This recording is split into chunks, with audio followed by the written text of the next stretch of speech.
নমস্কার সবাইকে, পুটি রান্নাঘরে আপনাদের স্বাগত। আমি আজকে এখানে বানাবো আলুর দম নিরামিষ।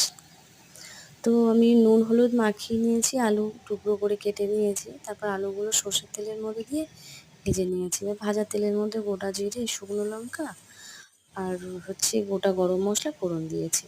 তারপরে এখানে আদা আছে, আদাটা যেহেতু তেলে দিলে ছিটকে গায়ে আসবে, ওই জন্য একটু হলুদ দিয়ে মিশিয়ে নিয়ে ভালো করে কষিয়ে নিচ্ছি। তো মশলাটা ভাজা হয়ে গেলে, আদাটা ভাজা হয়ে গেলে তারপরে আমি দুটো টমেটো কেটে রেখেছিলাম, তো সেটা দিয়ে আমি ভালো করে ভেজে নেব। তো তেলটা যতক্ষণ না ছাড়ছে ততক্ষণ পর্যন্ত আমি মশলাটার সাথে কষাতে থাকবো আলুটা দিয়ে।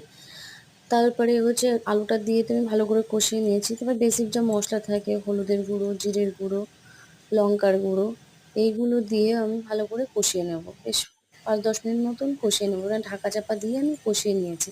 তো আমার মশলাটা ভালো করে আলুর সাথে কষানো হয়ে গেছে। তারপরে আমি পরিমাণ মতন জল দিয়েছি, দিয়ে ঝোল ফুটে উঠলে আমি একটু চিনি দিয়েছিলাম। তারপরে ঘি আর গরম মশলা দিয়ে, আর নামানোর একটু আগে আমি কাসুরি মেথি দিয়েছি। তো রান্নাটা কেমন হয়েছে বলবেন।